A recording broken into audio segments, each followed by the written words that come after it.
Hello everyone, मैं बीना सैनी आप सभी का सैनी संस्कृत क्लासेस में स्वागत करती हूँ। सैनी संस्कृत क्लासेस में शेमुषी द्वितीय भाग 10वीं वर्गीय संस्कृत पाठ्य पुस्तकम का 3rd चैप्टर तृतीय पाठ है शिशु लालनम।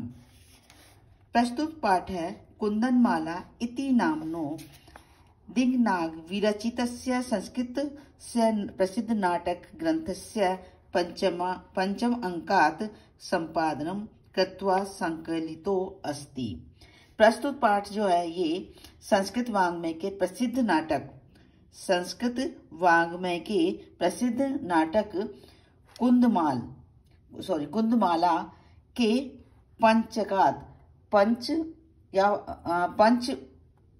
पंचम अंक से संपादित किया गया है। अत्र नाटकांशे राम स्वपुत्रौ लवकुशौ सिंहासनम आरोहितम इच्छति। प्रस्तुत मतलब यहाँ नाटक के इस अंक में राम अपने पुत्रों लव और कुश को सिंहासन पर आरोहित करने की इच्छा करते हैं, मतलब उनको जो है सिंहासन पर बैठाना चाहते हैं। किंतु उभावपि सविनयम तम निवारति, लेकिन दोनों ही विनय पूर्वक उनको निवारते मतलब मना करते हैं। सिंहासन आरूढ़ राम है उभयो रूप लावण्यम दृष्ट्वा मुग्धम सन स्वक्रोड़े ग्रहति। सिंहासन पर बैठे हुए राम दोनों के रूप लावण्य को देखकर मुग्ध होकर उन्हें अपनी गोद में बैठाते हैं। पाठे अस्मि शिशु वात्सल्यस्य मनोहारी वर्णनम विद्यते। इस पाठ में शिशु वात्सल्य, शिशु के प्रति जो प्रेम होता है उसका मनोहर वर्णन किया गया है। सिंहासनस्थ राम तथा प्रविशति विदूषकेन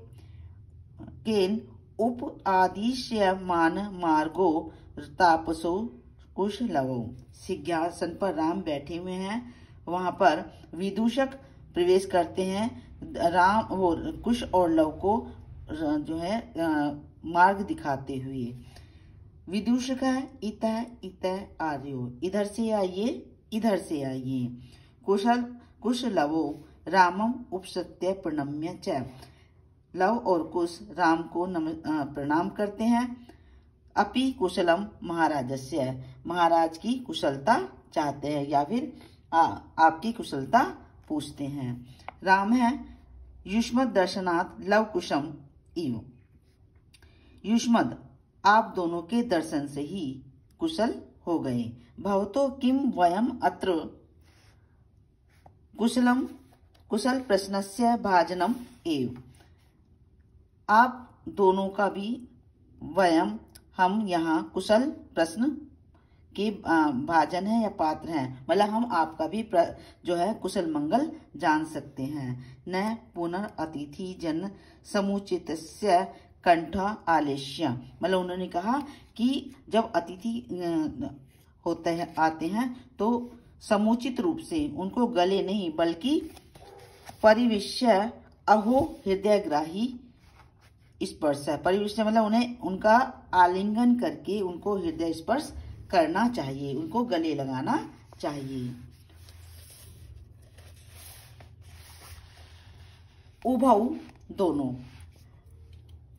राजासनम खलु एतत् न युक्तम मध्य आसीतुम। राज आसनम मतलब निश्चय ही, खलु कहते निश्चय ही राज आसनम, यह राज आसन है या राज सिंहासन है। न युक्तम आध्यासितुम, यह बैठने के लिए उचित नहीं है। राम है सव्य व्यवधानम न चारित्र लोपाय। उन्होंने कहा कि व्यवधाय यानी कि रुकावट के साथ, चरित्र माने आचरण के लोप के लिए, चारित्र लोपाय मतलब आचरण के लोप के लिए नहीं। तस्माद अंक, इसलिए गोद में। व्यवहरितुम मध्य आस्यताम सिंहासनम, मतलब आधे सिंहासन पर बैठते हैं। उनका कहने का मतलब कि उन्हें बीच में ही रोकते हुए अपने आचरण के अनुसार उन्हें गोद में लेकर आधे सिंहासन पर बैठ जाते हैं। अंकम उपवेशयति, गोद में बिठाते हुए। उभौ अनिच्छा नाटयतः राजनः, उन्होंने अनिच्छा से, मतलब जैसे ये दिखाते हुए कि उनकी इच्छा इस पर बैठने की नहीं है, तो अनिच्छा से का नाटक करते हुए राजन, उन दोनों ने कहा, हे राजन, अलम अति दाक्षिण्येन, इतनी कुशलता मत कीजिए। राम है, अलम अति शालीनतया, इतनी शालीनता मत कीजिए। भवती शिशुजनों वयो अनुरोधात् गुणम महताम अपि लालनीय एव व्रजति हिम करो अपि बाल भावात् पशुपति मस्तक केतक आच्छाद त्वम। इसमें पहले हम अन्वय करेंगे। इसका अन्वय में मैंने सबसे पहले लिया है गुणम, गुण महताम अपि, महताम अपि, गुण महताम तो हो गया फर्स्ट और अपि हो गया सेकंड। वायो अनुरोधात नंबर 3 और शिशु जनों 4th, 5th लालनीय, 6 एव, 7 भवती, 8 बाल भावात, 9 हिम करो अपि 10, पशुपति 11, मस्तक 12, केतक आच्छादत्वम, ये हो गया हमारा 13 और 14 हो गया व्रजति। तो ये हमारा जो है अन्वय हो गया। फर्स्ट में गुणी महताम अपि, जो गुणी और महान लोग होते हैं उनके लिए वयो अनुरोधात, जो छोटी उम्र के बालक होते हैं वे अनुरोधात यानी के शिशु जनों, वे जो है लालनीय होते हैं यानी के प्रिय होते हैं। जैसे 5th है हमारा, लालनीय होते हैं, और 6 निश्चयी लालनीय होते हैं, और 7th में होते हैं। ठीक है, ये हो गया हमारा गुणी और महान जो लोग होते हैं उनके लिए छोटी आयु के जो बच्चे होते हैं वे लालनीय ही होते हैं।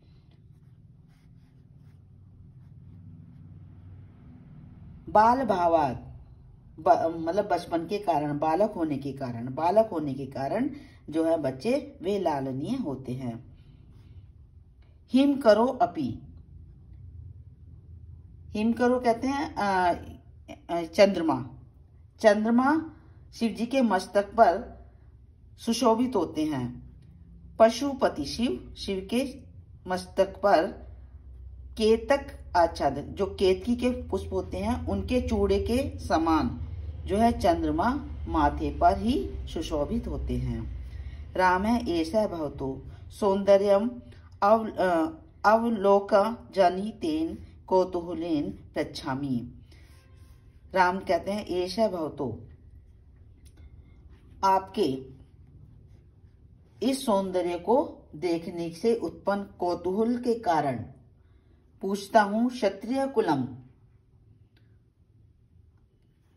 पितामहो, जो तुम्हारे पितामह हैं वे क्षत्रिय कुल के होते हुए भी सूर्य या चंद्रमा को वा भवतो वर्ष, कौन से वंश से है, सूर्य या चंद्रमा कौन से वंश से हैं, जो तुम्हारे पितामह हैं वो कौन से वंश से है, सूर्य वंश से या फिर चंद्रमा वंश से।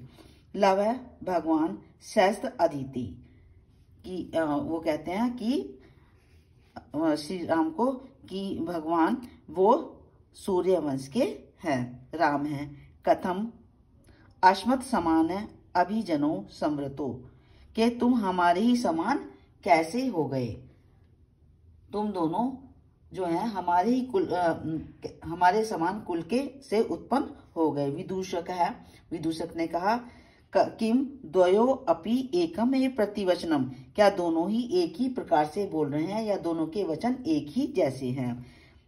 लव है, लव भ्रातृ आवाम सोदर्यो, हम दोनों सगे भाई हैं। भ्रात्रा भाई हैं, आवाम हम दोनों, सोदर्यो सगे। राम है सम रूप है, शरीर सन्निवेश है। रूप मतलब जो उनका तुम्हारा रंग रूप है वो भी, और शरीर की जो बनावट है वो भी जो है एक जैसी है। वयम तो न किंचित अंतरम, और आयु में भी कोई अंतर नजर नहीं आता। लव है, लव ने कहा आवाम यमलो, हम दोनों जुड़वा भाई हैं। राम है संप्रति युज्यते किम नामधेयम, कि संप्रति अब, युज्यते युक्त हो जाते हैं। अब ठीक है, क्या नाम है तुम्हारा, किम क्या नाम देयम नाम है। आज यहीं तक पढ़ाऊंगी, नेक्स्ट पार्ट पढ़ाऊंगी नेक्स्ट वीडियो में, क्योंकि वीडियो ज़्यादा लंबी हो जाएगी। और जो है इसको मैं यहीं पर समाप्त करती हूँ। मेरी वीडियो प्लीज़ देखिए और मुझे सपोर्ट कीजिए। मेरे वीडियो को लाइक कीजिए, शेयर कीजिए और